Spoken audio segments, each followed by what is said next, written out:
بسم اللہ الرحمن الرحیم۔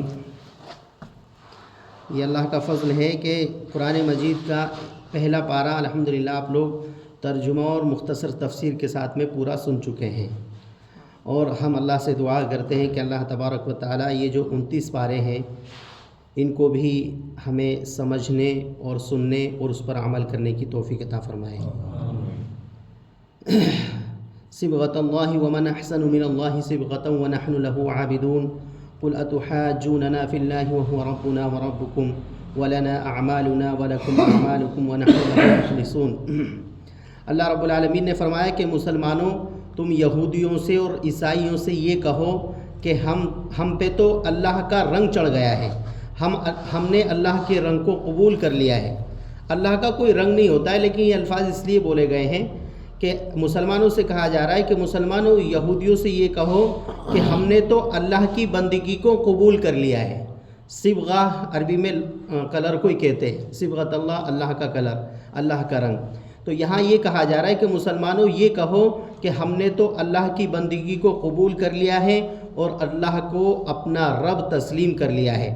ومن احسن من اللہ صبغۃ ونحن له عابدون، اور بتاؤ کہ اللہ سے بہترین رنگ کس کا ہو سکتا ہے، یعنی اللہ کی اطاعت کے علاوہ کسی اور کی اطاعت کیسے بہتر ہو سکتی ہے؟ اللہ کی اطاعت میں ہی انسان کی کامیابی ہے۔ وَنَحْنُ لَهُ عَابِدُونَ، اور یقیناً ہم تو صرف اللہ کی ہی عبادت کرنے والے ہیں، ہم اللہ کے علاوہ کسی کی عبادت کبھی نہیں کریں گے۔ قُلْ أَتُحَاجُّونَنَا فِي اللَّهِ وَهُوَ رَبُّنَا وَرَبُّكُمْ، نبی صلی اللہ علیہ وسلم آپ ان یہودیوں سے کہیے، یہ ابھی تک شروع سے یعنی پہلے پارے کے شروع سے ابھی تک یہودیوں کا اور بنی اسرائیل کا ہی ذکر چل رہا ہے۔ تو اللہ کے نبی صلی اللہ علیہ وسلم سے کہا جا رہا ہے، اے نبی صلی اللہ علیہ وسلم آپ ان لوگوں سے کہیے کہ تم اللہ کے بارے میں ہم سے جھگڑا کرتے ہو، اللہ کے بارے میں تم ہم سے جھگڑتے ہو، حالانکہ اللہ وہ ہے جو تمہارا بھی رب ہے اور ہمارا بھی رب ہے۔ وَهُوَ رَبُّنَا وَرَبُّكُمْ، وہ ہمارا بھی رب ہے اور تمہارا بھی رب ہے۔ وَلَنَا أَعْمَالُنَا وَلَكُمْ أَعْمَالُكُمْ وَنَحْنُ لَهُ مُخْلِصُونَ، اور یاد رکھو کہ جو تم اعمال کرو گے وہ تمہارے لیے ہیں، اور جو ہم اعمال کریں گے وہ ہمارے لیے ہیں۔ کیونکہ یہودیوں کا ماننا یہ تھا کہ ہم چاہے گناہ کتنے بھی کریں، ہمارے باپ دادا نبی گزرے ہیں وہ سب ہمیں بخشوا لیں گے۔ تو یہاں اللہ تعالیٰ ان کے دعوے کی تردید کر رہا ہے اور کہہ رہا ہے کہو کہ تمہارے اعمال صرف تمہیں کام دیں گے، اور ہم جو اعمال کریں گے وہ صرف ہمیں کام دیں گے، کوئی عمل کسی انسان کے کام نہیں آئے گا۔ وَنَحْنُ لَهُ مُخْلِصُونَ، اور ہم تو اخلاص کے ساتھ میں اللہ کی عبادت کرتے ہیں۔ ام تقولون ان ابراہیم و اسماعیل و اسحاق و یعقوب والاسباط کانوا ھودا او نصارا، اللہ رب العالمین فرما رہا ہے یہاں پہ، کیا یہ لوگ یہ کہتے ہیں، یہودی اور عیسائی یہ کہتے ہیں کہ ابراہیم اور اسماعیل اور اسحاق اور یعقوب اور ان کی اولاد، یہ جتنے بھی نبی گزرے ہیں اور ان کی جتنی بھی اولاد گزری ہے، کانوا ھودا او نصارا، یہ یہودی تھے یا عیسائی تھے۔ یہودی اور عیسائی یہ مانتے تھے کہ جتنے بھی یہ نبی گزرے ہیں، ابراہیم علیہ السلام ہوں، اسحاق ہوں، یعقوب ہوں، اور ان کی اولاد جتنی بھی تھی، یہ سب کے سب یہودی تھے یا عیسائی تھے، مسلمان کوئی نہیں تھا۔ لیکن اللہ رب العالمین نے ان کے اس دعوے کی بھی تردید کی۔ کیا فرمایا؟ قُلْ أَأَنْتُمْ أَعْلَمُ أَمِ اللَّهُ، یہ کہو کہ نبی صلی اللہ علیہ وسلم ان لوگوں سے یہ کہو، یہ کہہ رہے ہیں تمام نبی یہودی تھے یا عیسائی تھے، یہ کہو کہ تم اللہ سے زیادہ جانتے ہو۔ اللہ رب العالمین تو کہہ رہا ہے قرآن میں ما کان ابراہیم یہودیا ولا نصرانیا ولکن کان حنیفا مسلما، کہ ابراہیم علیہ السلام نہ یہودی تھے نہ عیسائی تھے، وہ تو مسلمان تھے۔ تو اللہ تو یہ کہہ رہا ہے، اور تم یہ کہہ رہے ہو کہ ابراہیم علیہ السلام یہودی تھے، ان کی اولاد بھی یہودی تھی۔ تو یہاں پر اللہ تبارک و تعالیٰ کہہ رہا ہے کہ تم کیا اللہ سے زیادہ جانتے ہو؟ اللہ نے تو ہمیں یہ بتایا کہ وہ یہودی نہیں تھے، وہ عیسائی بھی نہیں تھے، وہ تو اللہ کے فرما بردار تھے۔ مسلم کا معنی ہوتا ہے اللہ کا فرما بردار۔ وَلَكِنْ كَانَ حَنِيفًا مُسْلِمًا، ابراہیم علیہ السلام تو اللہ کے فرما بردار تھے، یا اس کا ترجمہ یوں بھی کیا جا سکتا ہے کہ ابراہیم علیہ السلام تو مسلمان تھے۔ اس کے بعد میں اللہ رب العالمین نے فرمایا وَمَنْ أَظْلَمُ مِمَّنْ كَتَمَ شَهَادَةً عِنْدَهُ مِنَ اللَّهِ، اس سے بڑا ظالم کون ہوگا جو اس گواہی کو چھپائے جو ان کے پاس موجود ہے۔ اس کا ترجمہ کیا ہے؟ اس کا معنی یہ ہے کہ نبی صلی اللہ علیہ وسلم کے آنے کی جو بھوشواڑیاں تھیں، جو پیشن گوئیاں تھیں، وہ توریت میں بھی ہیں، وہ عیسائیوں کے پاس انجیل جو تھی اس میں بھی موجود تھیں۔ تو یہ ان نشانیوں کو چھپایا کرتے تھے. یہ کہتے تھے کہ اگر ہم لوگوں کو یہ بتا دیں گے کہ محمد صلی اللہ علیہ وسلم کے آنے کا ذکر ہماری کتابوں میں موجود ہے تو جو ہمارے لوگ ہیں وہ خود مسلمان ہو جائیں گے، تو اس لیے چھپاتے تھے اس کو. تو اللہ تعالیٰ نے کیا کہا، اس سے بڑا ظالم کون ہوگا جو اللہ کے نبی کی پیشن گوئیوں کو چھپاتا ہو. محمد صلی اللہ علیہ وسلم کے آنے کا ذکر ان کی کتابوں میں موجود ہے، پھر بھی یہ چھپاتے ہیں. وَمَا اللَّهُ بِغَافِلٍ عَمَّا تَعْمَلُونَ، اور یاد رکھو جو بھی تم کرتوت کرتے ہو اللہ تبارک و تعالیٰ اس سے غافل نہیں ہے، بلکہ اللہ تعالیٰ تمہارے سارے اعمال سے واقف ہے. جو تم مکاریاں کرتے ہو، جو تم نبیوں کو جھٹلاتے ہو، جو قرآن کا انکار کرتے ہو، سارے کے سارے اعمال اللہ تعالیٰ تمہارے دیکھ رہا ہے، اور کل قیامت کے دن ان اعمال کا حساب کتاب تمہیں دینا پڑے گا. تلک امۃ قد خلت لها ما کسبت ولکم ما کسبتم ولا تسألون عما كانوا يعملون. اللہ رب العالمین نے تمام نبیوں کے بارے میں فرمایا کہ یہ قوم تھی، یہ کچھ لوگ تھے، ابراہیم علیہ السلام ہوں، اسماعیل علیہ السلام ہوں، یہ سارے کے سارے لوگ گزر گئے. یہ سارے کے سارے لوگ گزر گئے. جو انہوں نے کیا ہے وہ ان کے لیے ہے، اور جو تم کرو گے وہ تمہارے لیے ہیں. وَلَا تُسْأَلُونَ عَمَّا كَانُوا يَعْمَلُونَ، تم سے ان کے اعمال کے بارے میں سوال نہیں کیا جائے گا. یعنی ایسا نہیں ہے کہ نبیوں نے جو کیا ہے وہ تم سے پوچھا جائے گا اور جو تم کرو گے وہ نبیوں سے پوچھا جائے گا، ایسا نہیں ہے.